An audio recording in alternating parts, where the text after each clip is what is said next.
Сыйныф бүлмәсе урынына янгын сөндіру части кабинеты, укытучы урынына профилактика инспектора. Мындай күчмә дәресләрне мәктәп укучылары өчен еш оештыралар. Теорик белемнәрне аңлату өчен без инде менә тыгыз элемтәдә торабыз. Янгын сөндерү хезмәткәрләре белән ул очрашу бик файдалы. Улар дип уйлыйм инде мин, чөнки укучылар үз күзләре белән күреп,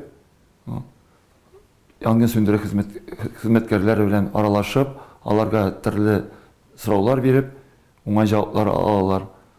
Шуңа да бу безнең инде традиция керде.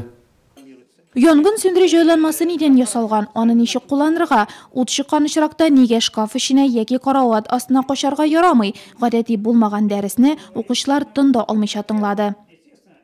Бүгенге дәрестең максаты укучыларны янгын сөндерү җайланмасы белән якыннан таныштыру, аның кирәклеген аңлату, аның төрләре белән таныштыру иде. Янгын сөндерү җайланмасын янгынның башлангыч стадиясендә кулланырга киңәш ителә. Вакытында һәм дөрес итеп кулланганда янгынны булдырмаска яки зурга җибәрмәскә мөмкин. Работа пожарных это довольно-таки опасно. Янгын сөндерүчеләр эше куркыныч, шул ук вакытта дәрәҗәле. Гадәттән тыш хәлләрдә эшләүчеләр кешеләрне коткара, хезмәтләре җаваплы. Слава Богу, что я никогда не была. Шөкер, минем янгында булганым да, аны күргәнем дә юк. Тик бу дәрес ярдәме белән мин хәзер ул бу була калса, кече сеңел энеләремне коткара алачакмын. Беренчесе түгел һәм соңгысы булмаячак. Шәһәрнең 4нче мәктәбендә укучыларны яшьтән үк гадәттән тыш хәлләргә каршы белем күнекмәләр белән коралландырмакчылар.